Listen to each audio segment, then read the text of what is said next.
Historia, libros y banderas, el podcast de agricultura sobre nuestro pasado, política, textos y propuestas para conocer y comprender los grandes cambios que vive Chile y el mundo. El historiador y académico Alejandro San Francisco, junto a un invitado, con una relajada pero profunda conversación, analizarán los cambios que vive hoy nuestra sociedad. Historia, libros y banderas, con el historiador y académico Alejandro San Francisco. Hola, ¿cómo están? Mucho gusto verlos nuevamente. Soy Alejandro San Francisco y estamos en un nuevo programa Historia, Libros y Banderas en abril de 2023 y tenemos a una gran invitada, servidora pública en diversas circunstancias, como es Marcela Cubillos, abogada de la Universidad Católica, fue diputada, fue ministra de Estado, fue convencional constituyente, no sé si quieres que lo diga, pero hay que decirlo, y realmente ha tenido una carrera muy destacada, y en la última etapa ha publicado 2 libros que invitan a la reflexión y a la contradicción de posiciones, Leer antes de votar, y este que nos trae a la conversación hoy, 4 de septiembre, El rechazo de Chile, publicado por la Universidad San Sebastián, que apareció a comienzos de este 2023 y en el cual ella es la directora del proyecto, pero además escriben Gonzalo Arenas, Jaime Averapo, Ana Luz Durán, Cecilia Morán y Eugenio Yáñez. Muchas gracias, Marcela, por acompañarnos en Historia, Libro y Bandera. Gracias a ti, Alejandro, por la invitación. Lo primero que te quería preguntar, Marcela, es cómo nació este libro, porque como yo decía, tú ya habías publicado antes, Leer antes de votar, y tú fuiste convencional constituyente, o sea, además de escribir, fuiste actora. Mira, yo creo que son libros distintos y los dos cumplen una función muy diferente, ¿no es cierto? El Leer antes de votar era más bien un manual para que la gente entendiera en fácil lo que se estaba votando el 4 de septiembre. De ahí fue que era explicar, te fijas, los artículos más relevantes y explicarlos de manera muy sencilla para que todo el mundo pudiera entender. Entonces ahí, durante todo ese libro, yo después me encontraba con personas que me decían, no, mira, me lo regaló mi abuelo, todo, o sea, lo repartimos también a lo largo de todo Chile, era que la gente votara informada. Nosotros sabíamos que la gente, mientras más conociera el texto, más iba a rechazar este texto y por lo tanto nos parecía importante explicar de qué se trataba, cuál era la gravedad de cada artículo. Y en este del 4 de septiembre, el rechazo de Chile, la verdad que la idea por lo menos surge esa misma noche, ¿no es cierto?, del plebiscito, porque nos parecía, y sobre todo confirmada al día siguiente, cuando ya vimos al día siguiente que todos los políticos empezaban a hablar de un nuevo proceso, como tratando de pasar página rápida a lo que había pasado el día anterior, me parecía fundamental escribir sobre esto y ojalá se escriba mucho sobre qué fue lo que se rechazó el 4 de septiembre, qué pasó el 4 de septiembre, por qué marca un hito histórico el 4 de septiembre, porque, no sé, uno ve que la izquierda es campeona en intentar reescribir la historia. Nosotros lo vivimos, la reescribían mientras la estábamos viviendo. Nos decían que no habían votado lo que habían votado, que no habían rechazado lo que habían rechazado. Entonces uno dice, pero ¿cómo? Si están reescribiendo la historia que yo acabo de vivir, ¿cómo será con las historias pasadas? Entonces, por eso nace esta idea de hacer este libro del 4 de septiembre. Ya vamos al contenido exacto, pero una cosa que llama la atención de entrada es que tú elegiste autores de formaciones diversas, un abogado historiador como Gonzalo Arenas, Jaime Averapo, cientista político, Ana Luz Durán, educadora, Cecilia Morán, historiadora, y Eugenio Yáñez, filósofo. Eso supongo que estuvo pensado así, que hubiera una pluralidad de visiones para ver el tema. Bueno, así el libro está estructurado, ¿no es cierto?, en base a un testimonio y a estos ensayos de académicos. Claro, el testimonio es el mío, que estuve dentro de la convención, pero podemos escribir miles de libros lo que vivimos dentro de la convención y al final todos tenemos de mi sector y algunos otros un testimonio más o menos similar de explicar lo que ahí pasó. Pero a mí me parecía interesante que si íbamos a analizar por qué se rechazó este texto y qué pasó el 4 de septiembre, hubiera una mirada interdisciplinaria. Y por eso recurrimos a una historiadora, recurrimos a un filósofo, recurrimos a la decana de Educación, que estaba muy metida en lo que había sido el análisis de las políticas públicas, etc.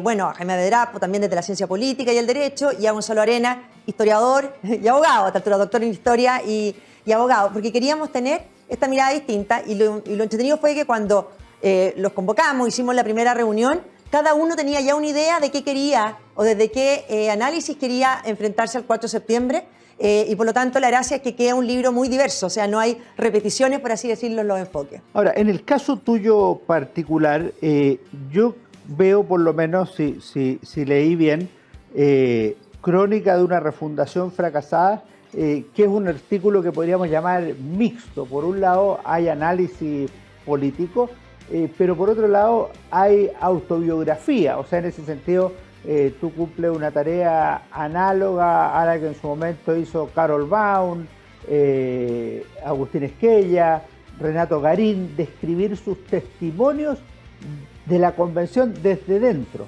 Bueno, sí, yo creo que tiene valor el contar muchas de las cosas que se vivieron adentro, pero me gusta eso, darle también un análisis político, porque yo creo que hoy día, cuando se mira para atrás, hay mucha gente que no entiende cómo Chile se vio enfrentado a ese año. Pero mientras estábamos en ese año, resulta que estaba todo Chile muy convencido de lo que se estaba viviendo. Piensa que esta convención parte con un nivel de prestigio altísimo. Entonces, que hayan perdido el prestigio con ese nivel tan rápido es muy fuerte. Y yo soy de las que piensa, y lo digo ahí, ¿no es cierto?, que el destino de la convención se selló el mismo 4 de julio cuando asumimos. O sea, esa ceremonia en que se asume, ¿no es cierto?, con violencia en las calles, con violencia adentro, acuérdate, interrumpiendo el himno nacional, gritándole a Carmen Gloria Valladares, pero sobre todo con una presidenta como Elisa Loncón, que ese día nos notifica que Chile va a ser plurinacional. O sea, nos notifica, porque en el fondo no es que ella hubiera planteado su decisión, su interés, no, ellos tenían los votos para hacerlo. Y nos cuenta ahí, antes de que asumamos, antes de que empiece la discusión. Entonces, la verdad que ese día para mí se selló el fracaso de todo lo que sería, porque los vicios que vimos ahí solo se acentuaron en los meses siguientes. En lo personal, ¿tú por qué decidiste ser candidata a la convención, además con una muy buena mayoría? Entiendo que fuiste la segunda...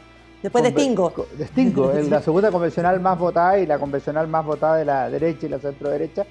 ¿Qué te motivó en ese minuto a decir yo voy a ir de candidata a este proceso? Que en ese minuto no se sabía muy bien cómo sería.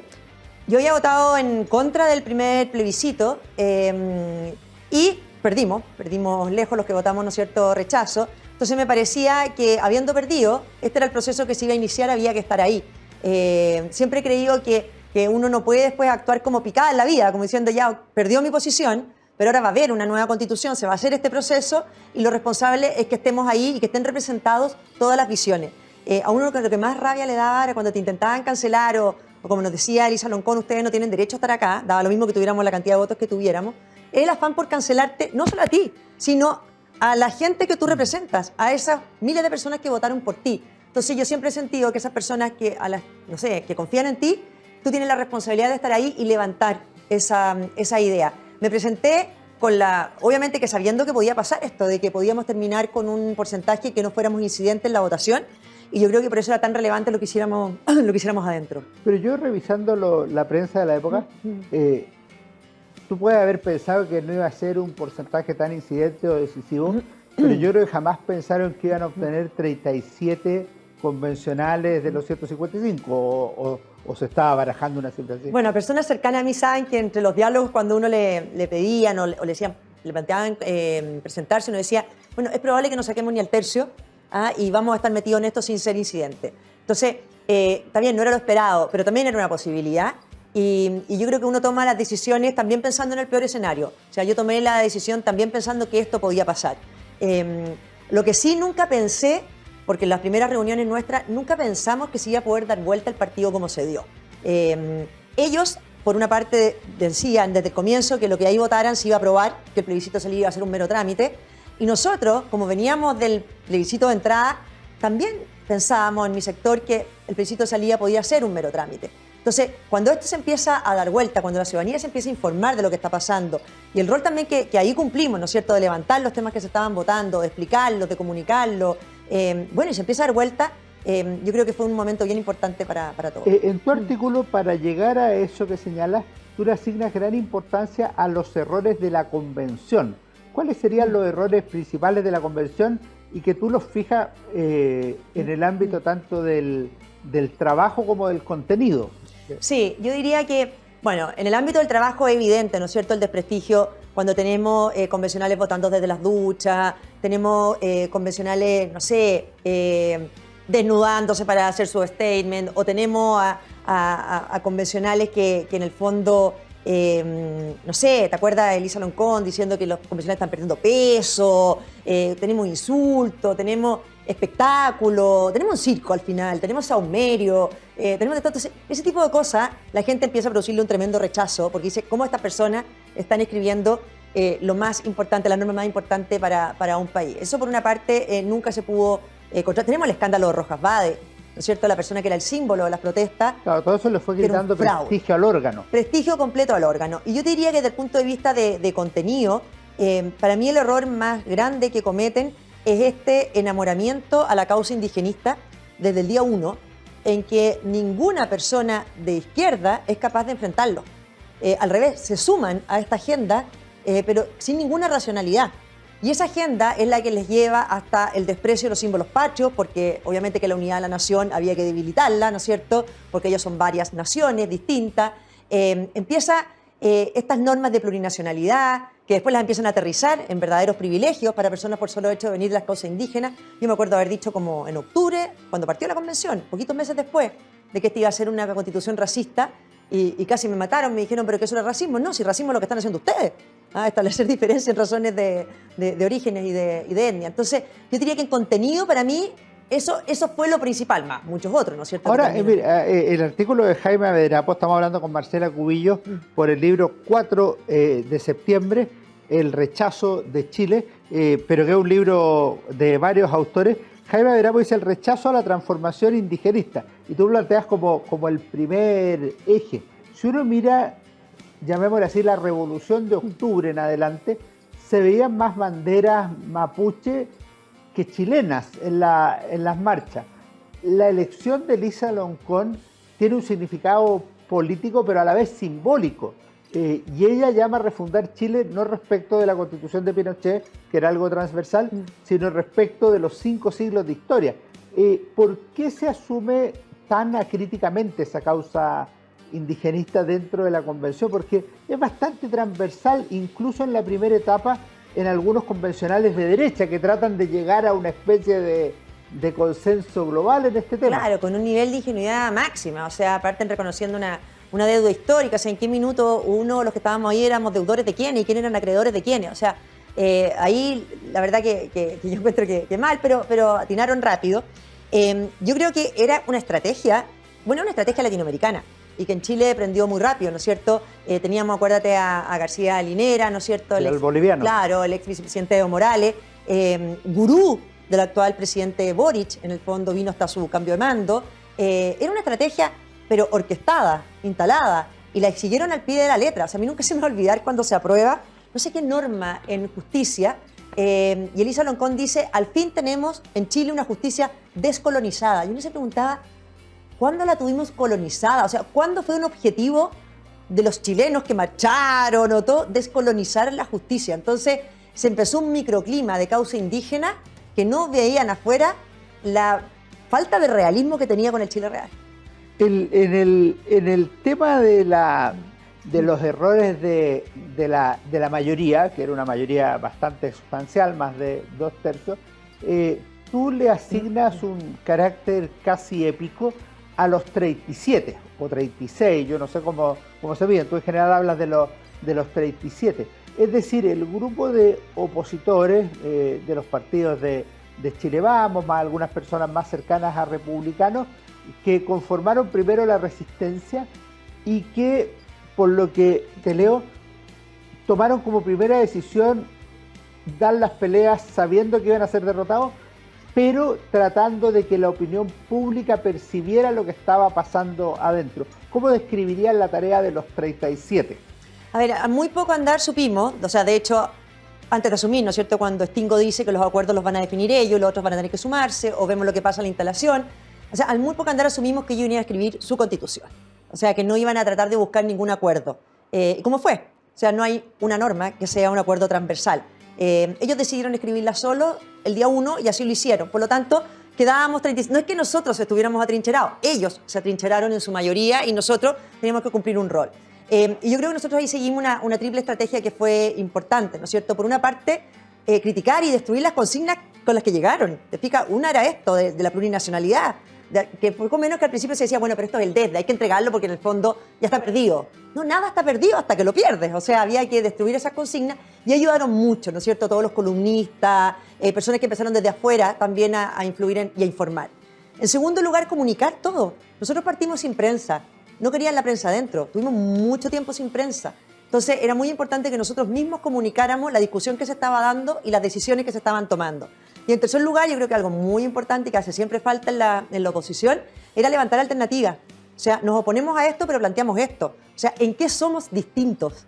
O sea, tú ahí dijiste que una cosa no era solo levantar alternativas, sino que las alternativas fueran votadas también. Claro, porque así se patentaban. Y ellos no, la verdad que les cargaba porque perdíamos horas y horas con indicaciones que solo tenían 30 votos o los que fueran. Que iban a ser Entonces decían, ¿para qué se iba a ser rechazado de todas maneras? Sirvieron mucho en la campaña.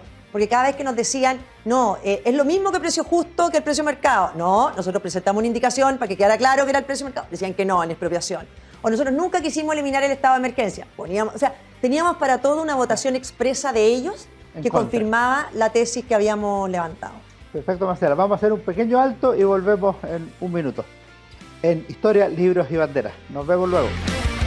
En CMPC llevamos un largo camino fortaleciendo nuestro trabajo, lo que nos ha permitido desarrollar distintas iniciativas junto a comunidades, por ejemplo, con la recuperación de un árbol extinto o el restablecimiento de agua potable en zonas rurales, la conexión del turismo y cultura a través de una sola ruta, o también el desarrollo de envases reciclables y amigables con el medio ambiente. Son esos y otros desafíos los que hoy nos permiten creer en el valor de las soluciones inspiradas en la naturaleza. CMPC, creando valor natural. Conoce más en cmpc.com.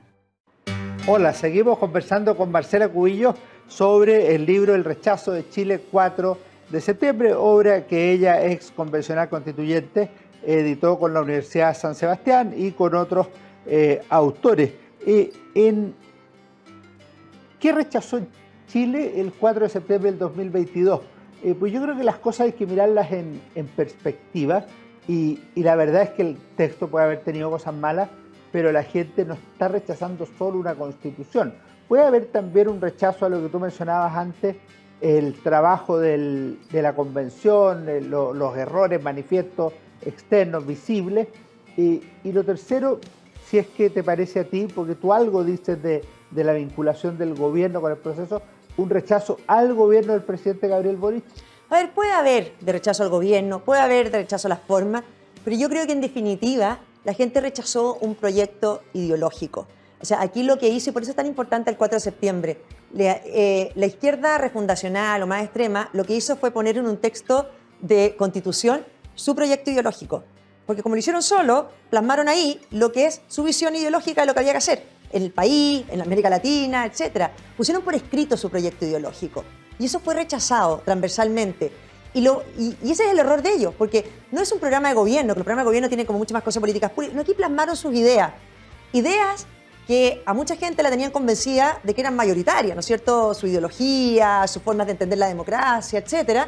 Entonces, eso es para mí la importancia que tiene esto. O sea, la gente le dijo que no a un proyecto ideológico. Defendieron valores que quizás los daban por sentado, pero que por primera vez en mucho tiempo vieron que se ponían en riesgo. O sea, cuando la gente vio que se ponía en riesgo la unidad del país, la unidad de su nación, su símbolo, cuando vio que se ponía en riesgo su capacidad de elegir su proyecto de vida y de pasar a ser dirigidos por el Estado, cuando vio que se ponía en riesgo la democracia.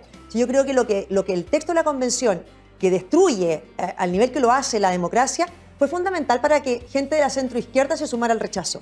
Yo conversaba con mucha gente de centroizquierda y mucho más que la plurinacionalidad o que lo que nosotros entendemos por Estado subsidiario, etcétera, fuera amenazada. Para ellos era que se destruían las bases de la democracia, con esto de que no había un contrapeso adecuado al poder político, en que el poder se concentraba en una cámara. Entonces yo creo que la gente vio que ciertos valores que ya en Chile se daban por asumidos, de repente llegaba una coalición que se decía que tenía mayoría, los puso por escrito, la gente dijo, no, o sea, rechazaron un proyecto ideológico. Sí, si eso es así, que yo estoy dispuesto a aceptarlo porque hay mucho fundamento para eso, pasa algo que no deja de ser curioso.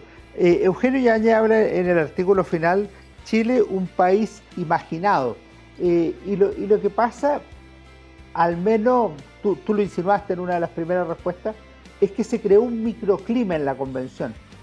¿Por qué se crea este microclima, si es que así fue, cuando teóricamente este era el órgano más representativo que podía haber del chileno promedio. O sea, si uno mira este órgano respecto a la Comisión de Estudio de la Nueva Constitución, de la Comisión Ortúzar, o la comisión que hizo la Constitución, qué sé yo, de 1833 a 1925, esta era más diversa, de regiones, hombres y mujeres. Entonces uno dice, era ideal para que no creara un microclima, sino que tuviera una gran diversidad.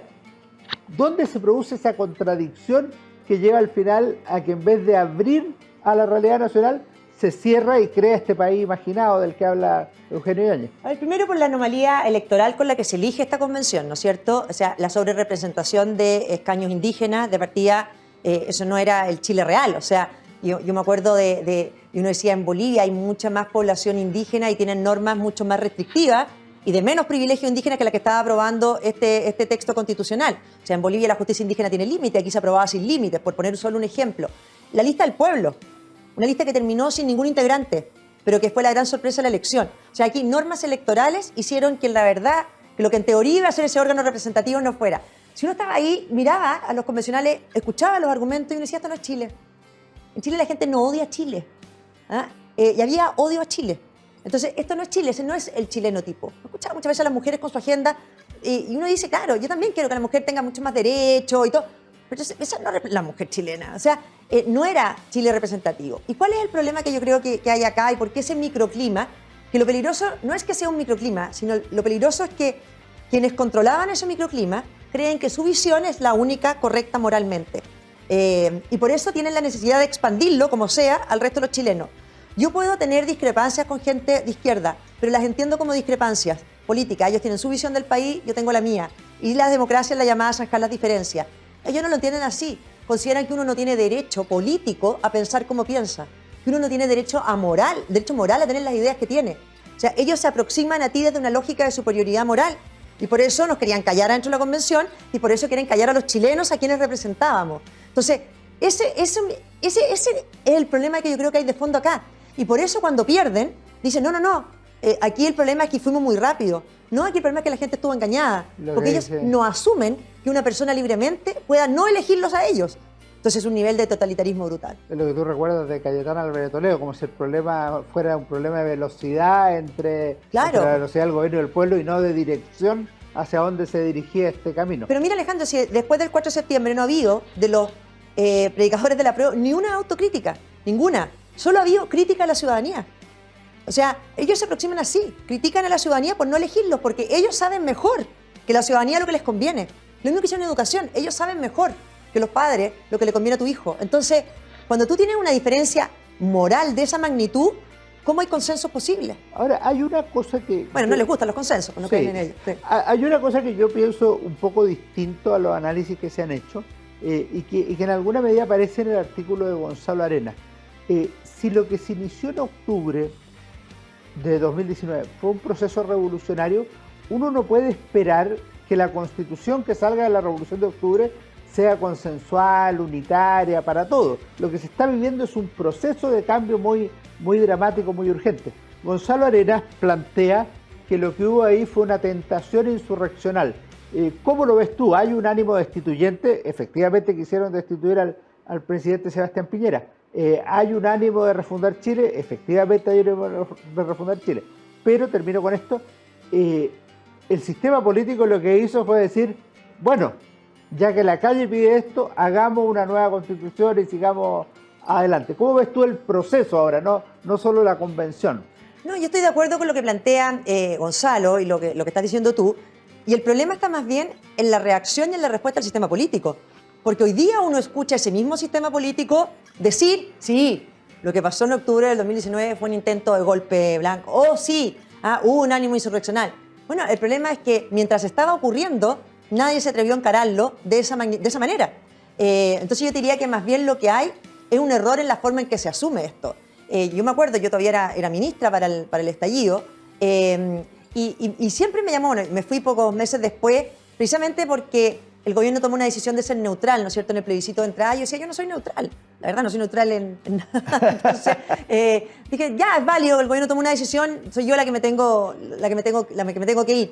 Pero yo lo que más bien creo que la reacción del sistema político fue siempre equivocada en esto. Acuérdate que al principio, cuando hay una destrucción de esa magnitud, se empieza a reaccionar de inmediato con agendas sociales. O sea, de inmediato se asume el tema que aquí hay un malestar social y por eso la violencia. Entonces uno dice, sí, tenemos un malestar social, lo tenemos hace mucho tiempo, que hay que solucionarlo de todo.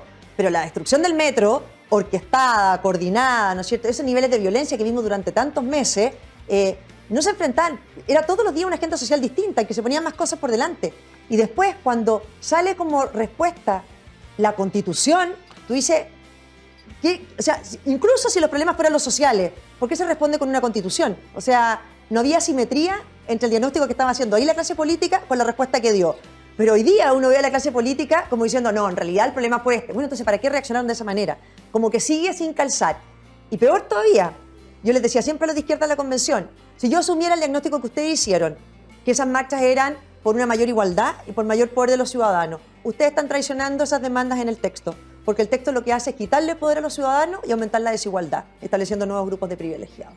Ahora, eso, que es un análisis bastante racional y bastante lógico, choca con una de las premisas que se autoasignaba en la Convención, que es decir, esta es la Constitución que más derechos sociales y derechos en general ha declarado en la historia.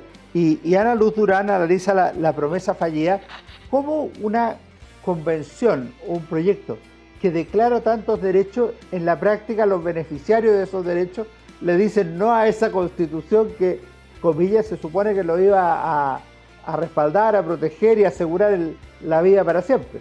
Porque hay un eje en ese listado de derechos que hacen que la gente ya no está dispuesta a retroceder, por una razón de eficacia y por una razón de libertad.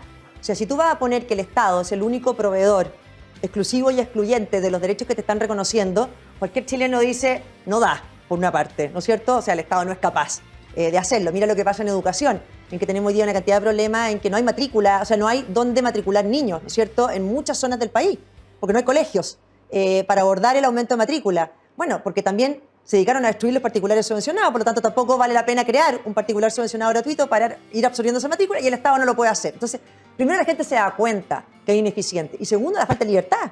O sea, si a mí al final el Estado me va a decir cómo yo gasto mi plata, que no la puedo proteger de la manera en que quiero protegerla, cómo yo educo a mis hijos, qué sistema de salud, etcétera, la gente dice, bueno, este es un listado de derechos de mentira.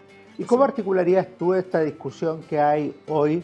Porque una de las maneras de entender el Estado social es más bien que el Estado otorga derechos sociales, pero el Estado los financia, los organiza, los define y los controla.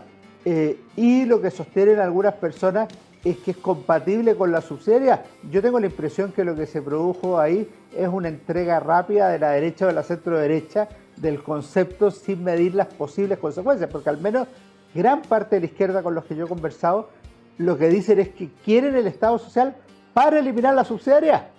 Bueno, es que ahí de nuevo estamos con las consignas, ¿te fijas? O sea, y aquí yo siento que muchos en la derecha se tragaron en el fondo la consigna del Estado social de derecho sin preocuparles lo que era el concepto, que va a ser la gran discusión, y por otro lado aceptan que se trate el Estado subsidiario como una consigna, como que te dijeran, no, el Estado no puede intervenir. Perdón, si en el Estado subsidiario el Estado tiene la obligación de intervenir ahí donde los privados no lo hacen o lo hacen mal, o no tienen interés en hacerlo, mil razones. Entonces siempre se olvida esa parte, que la subsidiariedad obliga al Estado a intervenir. Entonces yo creo que aquí hay una discusión de consignas que bueno, que son más largas de analizar. ¿Por qué se produce el abandono? Porque si uno compara el Estado subsidiario, que entiendo que a algunas personas les puede gustar más o les puede gustar menos, con el Estado más presente de la Constitución del 25, es evidente que el progreso social, no económico, en los últimos 40 años ha sido muy superior que el que existió en los 40 años previos a 1973. O sea, desde el punto de vista de los hechos, el Estado subsidiario ha tenido un impacto social en la vida de las personas muy superior al Estado más estatista que creó Chile desde Ibáñez en adelante. Bueno, complejo. ¿Te fijas? Porque solo un complejo a mí me hace ver que les lleva a renunciar, porque como dices tú, hasta los resultados te acompañan y además la razón de libertad más profunda, ¿no es cierto?, de creer en que las personas pueden elegir su proyecto de vida. Y uno dice, y si hoy día hay muchos chilenos que a lo mejor no tienen las herramientas para elegir su proyecto de vida, nuestra obligación es darle herramientas para que puedan elegir su proyecto de vida, no impedirles que puedan elegir su proyecto de vida para que nadie lo pueda para que nadie lo pueda elegir. Entonces, yo creo que ahí hay un complejo atrás enorme en defender esa libertad y, en segundo lugar, en poner el eje donde tiene que estar, en exigir al Estado más eficiencia. A nosotros nos rechazaron en la Convención siempre un estatuto de derechos del ciudadano frente a la administración del Estado, en que los ciudadanos pueden exigir del Estado un buen servicio. Porque aquí se avanza mucho, ¿no es cierto? Y está bien en castigar los abusos del sector privado. Se ha avanzado, falta. Bueno, pero ¿y los abusos del Estado? O sea, cuando el Estado para y deja a miles de niños, ¿no es cierto?, sin clases durante un mes, cuando el Estado para y deja a los chilenos sin salud, cuando el Estado para y no puede hacer un trámite en el servicio médico legal, etcétera. Nunca quisieron que pusiéramos derechos para empoderarlos frente a ese tipo de acciones. En la convención, te quiero hacer una pregunta de percepción. En la convención constituyente, ¿qué personas de izquierda o centroizquierda te llamaron la atención positivamente? Y luego, ¿quiénes crees que dentro de la derecha, o las derechas, como dicen los españoles, desempeñaron un papel fundamental en el plano doctrinario o en el plano comunicacional o político? A ver, la centroizquierda en la convención estaba muy disminuida. Piensa que la democracia cristiana tenía un representante, el PPD tenía otro, estaba muy disminuido. Los que llegaron, algunos como centroizquierda, terminaron rápidamente asociados al Partido Socialista y por lo tanto al conglomerado de gobierno. Entonces yo diría que adentro no jugaron un rol muy determinante. Después sí, cuando se suman al rechazo del texto, pero muchos de ellos, mientras pasaba la convención, uno no sabía si en definitiva iban a estar o no por el rechazo. ¿Y dentro de las derechas? Yo diría que dentro de la derecha, adentro de la convención me sorprendieron muchísimo varias personas. Si tuviera que nombrar algunas de las más nuevas, yo diría que Rocío Cantó Arias cumplió un rol muy bueno, muy bien formada, abogada, preparada. Un discurso final muy notable de Rocío Cantó Arias. Ella abogada, preparada y valiente. Catherine Montalegre también lo mismo, muy joven. Eduardo Cretón, lo mismo, muy jóvenes. O sea, creo que ahí hubo personas que sí hicieron la pega de manera muy relevante y que haberse formado en política como con primera experiencia esta, creo que los deja preparados para cualquier cosa futuro. Perfecto. Hay otra cosa que tú señalas en tu libro y que me parece muy relevante, que es la visita de Cayetana Álvarez de Toledo. Y lo relevante que rescato es una cita que pones tú ahí. Dice que se viene a meter esta española a Chile. Pero resulta que 2 semanas antes de ella estaba Pablo Iglesias. Y a Pablo Iglesias, mucha gente de izquierda lo escucha con atención. A mí me parece razonable, porque es un líder intelectual de la izquierda populista española. Pero Cayetana Álvarez de Toledo es el símil, pero para cierta derecha. Y ella dijo, a mí no me rechazan por ser española, me rechazan por las ideas que tengo. ¿Cómo fue la experiencia de llevar a Cayetana Álvarez de Toledo a la convención y qué imagen te parece el liderazgo que ella representa? Bueno, yo la había conocido meses antes y cuando supe que venía a Chile le dije, ¿irías a la convención? Y me dijo, de todas maneras. Entonces, claro, efectivamente había venido Pablo Iglesias. A mí me parece que todos tenemos derecho a escuchar líderes internacionales, no veo por qué no. Porque solo la izquierda puede invitar líderes internacionales y solo ellos es válido que los escuchen. O sea, Pablo Iglesias se había paseado por los canales de televisión, el presidente Boric le tiene mucha simpatía y adhesión, lo celebraban, todas sus declaraciones. Bueno, muy bien, están en su derecho, no se me ocurrió jamás criticar eso. Pero cuando llega Cayetana Álvarez de Toledo a la convención, y ella además, de manera muy transparente, yo le digo, ¿quieres hacer un punto de prensa a la salida? Y dice, por supuesto. O sea, ella de manera muy transparente se enfrenta a los periodistas a responder todas las preguntas y es criticada. O sea, ¿qué hace una española acá? Perdón, no creemos en que cualquier persona puede difundir su idea y en la libertad de expresión donde tiene ganas. Y ella dice muy claramente, si yo aquí hubiera venido a avalar lo que está haciendo el Partido Comunista, a avalar la plurinacionalidad, etcétera, me estarían aplaudiendo, pero me critican por mis ideas y no por mi pasaporte. Perfecto. Vamos a volver en un momento. Estamos conversando con Marcela Cubillos a propósito de su libro El rechazo de Chile. En CMPC llevamos un largo camino fortaleciendo nuestro trabajo, lo que nos ha permitido desarrollar distintas iniciativas junto a comunidades, por ejemplo, con la recuperación de un árbol extinto o el restablecimiento de agua potable en zonas rurales, la conexión del turismo y cultura a través de una sola ruta o también el desarrollo de envases reciclables y amigables con el medio ambiente. Son esos y otros desafíos los que hoy nos permiten creer en el valor de las soluciones inspiradas en la naturaleza. CMPC, creando valor natural. Conoce más en cmpc.com. Vamos a nuestro último bloque con Marcela Cubillos en Historia, Libros y Banderas. Gracias, Marcela, por esta interesante conversación. Y quería ir a un par de temas que me parecen relevantes. El primero es a propósito de un artículo de la historiadora que conozco muy bien, trabaja conmigo en la Universidad de San Sebastián, Populismo y el triunfo del rechazo. El populismo es un tema crucial hoy día en la política internacional que tú sigues. En España es tema, en Estados Unidos es tema, en América Latina es tema. ¿Qué nos podrías decir tú del populismo como concepto, como problema para la democracia actual en el mundo? A ver, ella lo dice muy bien, ¿no es cierto? Dice que durante todo el proceso constituyente estuvo siempre presente este populismo, ¿no es cierto? Y desde hace mucho tiempo en Chile. Uno ve, por un lado, la amenaza populista y por otro lado, la falta de respuesta de la política a ese concepto, ¿no es cierto? Y lo que pasó en Chile, cuando cuando Chile hace votar a todos los chilenos, es aún más valioso que hayan dicho que no por ese margen a una propuesta supuestamente populista, ¿no es cierto? O eminentemente populista. O sea, que se haya demostrado que no era popular en Chile ese populismo, creo que habla muy bien de los chilenos. Y habla bastante mal de los políticos, porque en el fondo los políticos son muy rápidos para seguir todas estas tendencias populistas y para estar permanentemente siendo un megáfono de demanda más que de estar conduciendo con liderazgo lo que hay que hacer. ¿Qué es lo que echa de menos en Chile? Hoy día uno tiene un exceso de populismo y una carencia de líderes. Uno le hacen falta, ¿no es cierto?, aquellos líderes que eran capaces de marcar un rumbo y que en un determinado momento quizás no era popular, que era rechazado, que las encuestas no le favorecían, pero creía que era bueno para Chile. Y a lo mejor iba a hacer el esfuerzo día tras día de hacer popular esa idea en vez de renunciar a ella en aras de un populismo malentendido. Yo te escuché alguna vez decir que Jaime Guzmán, una de las cosas en las que insistía era que el problema no era tener la idea adecuada, sino también tener el carácter para perseverar en esa idea frente a las veleidades de esa popularidad. Sí, y él siempre te decía, o sea, ¿cuál es el atractivo de estar en política, en el fondo, para seguir las encuestas? Yo tampoco lo encuentro atractivo. Eso lo puede hacer cualquiera. Es cosa de tener un buen estudio cada mañana y de tuitear lo que conviene y de hacer lo que te están diciendo que conviene. Pero eso no es conducir, eso no es liderar. Y yo creo que hoy día lo que está pasando es que tenemos una falencia de liderazgo muy grande por lo mismo. La gente se aburre. La gente le baja una lejanía con la vida. A mí me pasa con el voto obligatorio, que está bien, todos tenemos una responsabilidad de votar, pero también me molesta que los políticos tengan como una audiencia cautiva. ¿Te fijas? Por último, antes tenías que hacer ver que lo que tú estás planteando es importante para mover a la gente a votar. Ahora sabes que la gente está obligada a ir a votar y que va a tener que marcar una...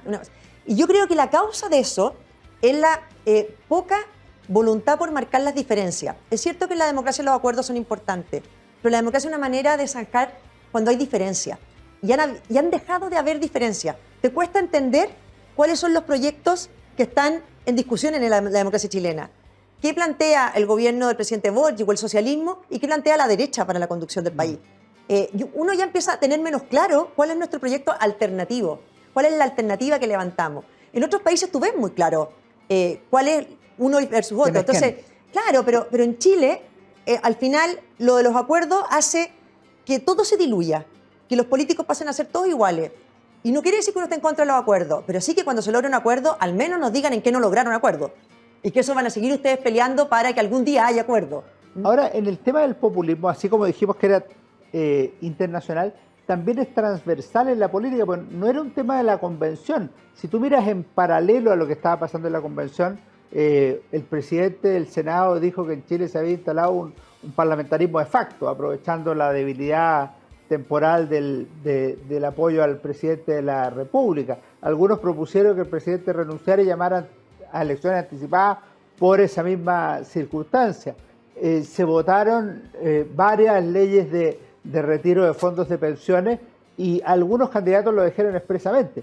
Yo en mi territorio, distrito, circunscripción, no puedo aparecer votando en contra de este retiro, aunque esté en contra. Entonces, a la larga, el sistema permea distintos niveles de la política nacional. Así es, y en todos. Y yo creo que ahí la irresponsabilidad de los políticos, o sea, que uno echa de menos, ¿no es cierto?, cuando uno le habla a gente más joven de lo que hizo Patricio Aylwin, ¿no es cierto?, en momentos tan complicados de la historia, Si él hubiera sido del maximalismo o del populismo que estamos viendo hoy día, hubiera sido bastante distinto el retorno y la transición a la democracia.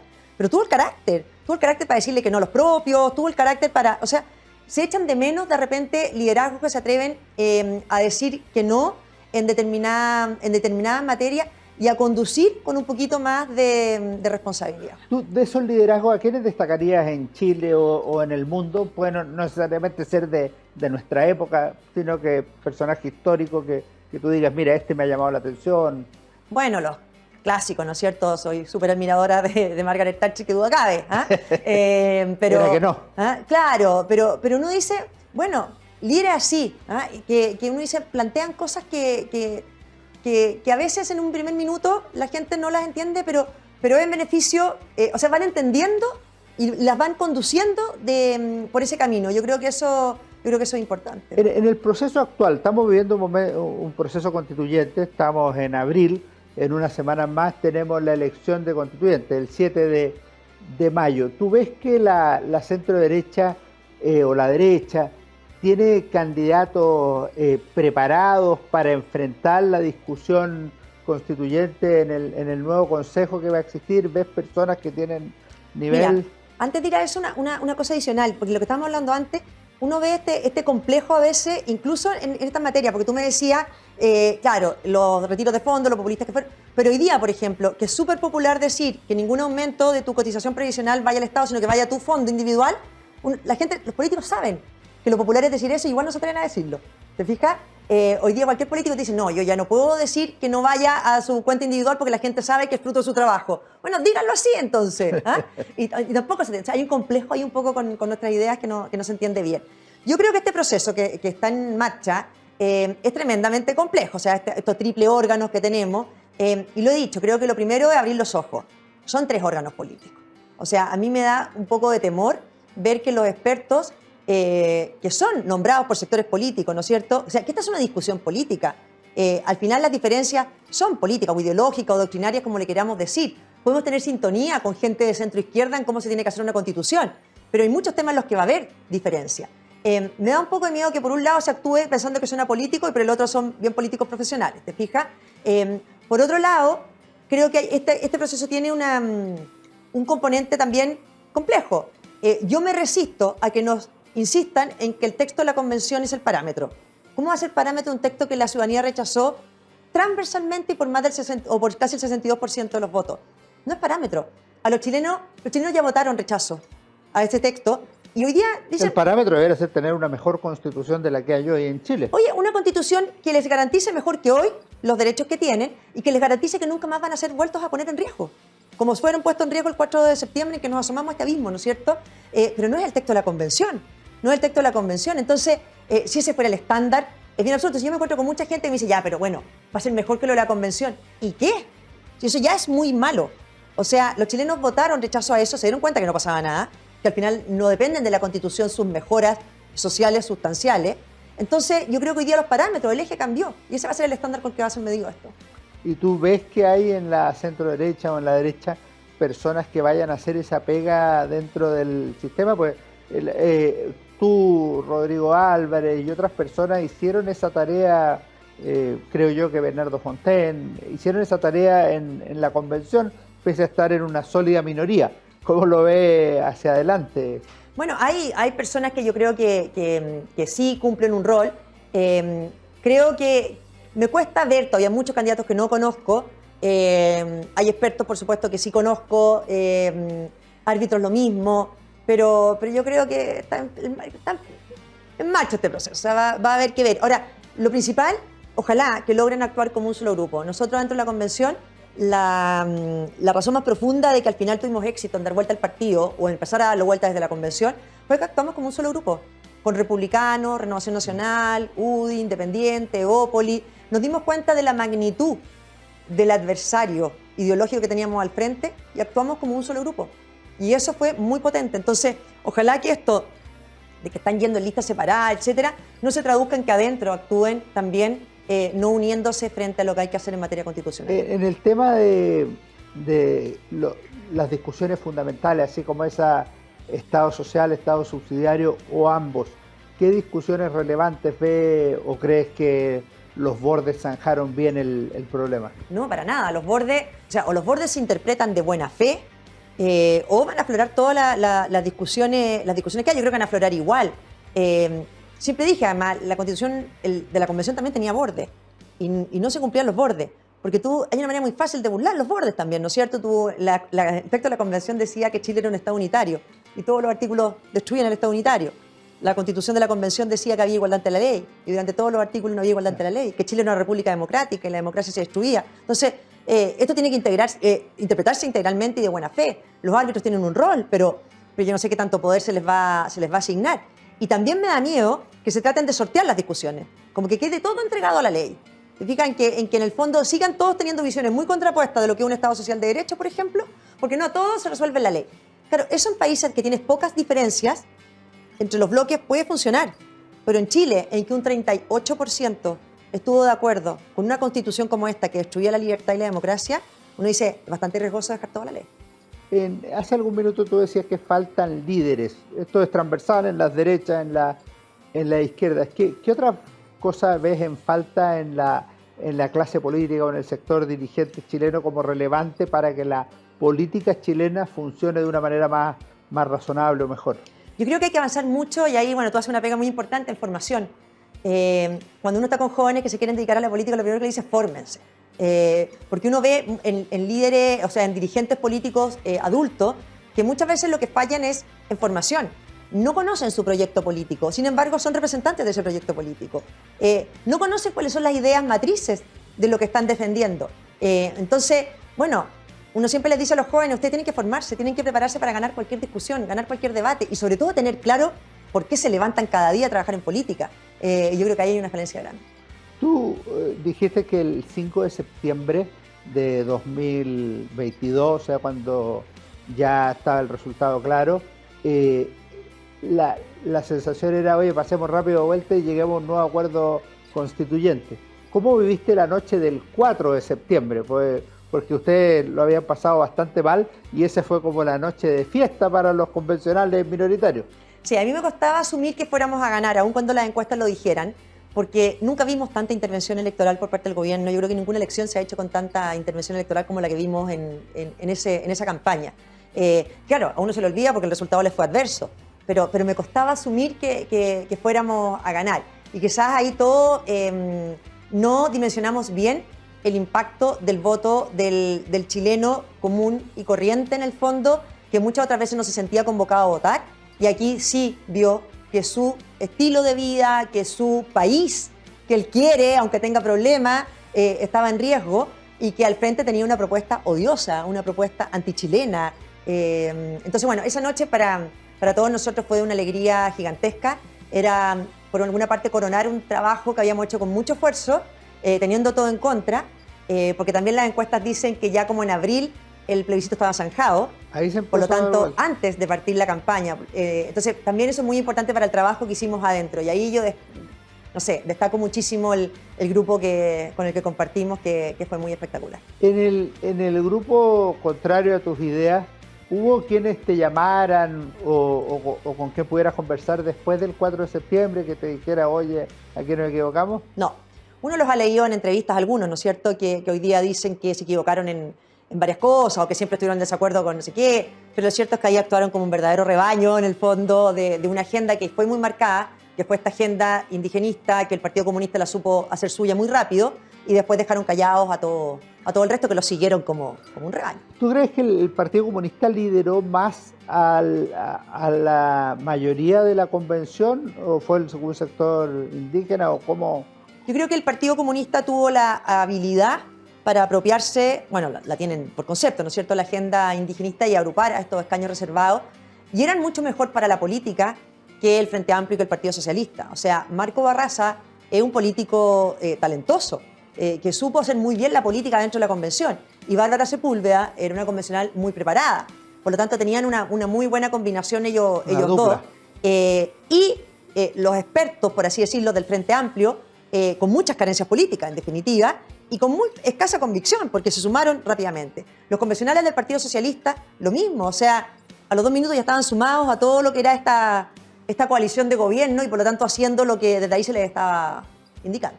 Marcela, este libro estamos conversando con Marcela Cubillo, El rechazo de Chile, 4 de septiembre. Este libro lo presentaste en marzo en Santiago, en Valdivia, sí, en Puerto Montt, me parece, en Concepción, en varios lados.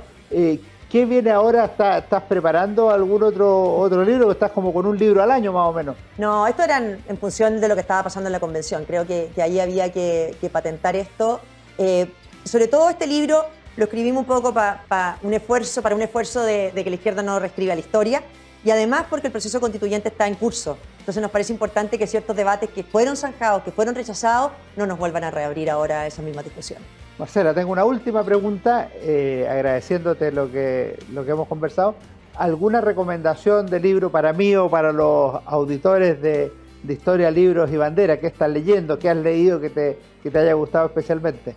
Mira, leí hace poco, en realidad, es un ensayo más que un libro, que no lo había leído y que me llamó muchísimo la atención y que ahora me lo recomendó un amigo y ahora lo recomiendo, que es Crítica de la Víctima, de Daniel Giglioli. No lo he leído. Que es espectacular, porque toda esta ideología del victimismo que nosotros vivimos en la convención, y lo seguimos viendo, ¿no es cierto?, con los convencionales que se pasean llorando y quejándose que ellos sufrieron violencia política, etcétera. Esta mujer víctima permanente también. Entonces, tiene conceptos que a mí me han servido muchísimo, diciendo cómo la víctima en el fondo es acreedora de todo y nunca se hace responsable de nada, porque a ella le deben todo. Yo creo que es algo importante para entender un poco las ideologías actuales. Y otro, tú sabes bien porque te lo acabo de encargar, la verdad que estoy empezando a leer Historia de Chile de Alejandro San Francisco porque también me di cuenta en la convención y en todo que uno tiene que volver a estudiar la historia de Chile con mucha dedicación y con mucha profundidad, sobre todo los que estamos en política. Muchas gracias, es un libro colectivo que estamos haciendo en la Universidad San Sebastián. Llevamos 6 tomos publicados y se aparece este año 3 tomos nuevos, Historia de Chile 1960-2010. Volvemos en unos segundos más para dar mi recomendación de libro de esta semana. Que estén muy bien en Historia, Libros y Bandera. Muchas gracias, Marcela, por habernos acompañado. Luego venimos con mi recomendación de libro. Gracias, Alejandro. Hola, ¿cómo están? Soy Alejandro San Francisco y esta semana en Historia, Libros y Banderas vamos a recomendar el libro Adiós, Poeta, de Jorge Edwards. Jorge Edwards fue uno de los grandes escritores chilenos, fallecido recientemente en Madrid en marzo pasado, a los 91 años. Él ganó el Premio Nacional de Literatura y también el Premio Cervantes, un gran reconocimiento internacional a quien fue miembro del boom latinoamericano. Entre los muchos libros de autoficción que tiene Jorge Edwards está este que narra los días, los meses, el par de años que estuvo con Pablo Neruda, embajador en París durante la Unidad Popular. El libro cuenta historias reales, pero de una manera literaria y cronológicamente viene después de esa obra también valiosa que es Persona non grata. El libro creo que es interesante y vale la pena leerlo. Adiós, Poeta, de Jorge Edwards en Historia, Libros y Banderas. Nos vemos en nuestro próximo programa. Fue Historia, Libros y Banderas con Alejandro San Francisco.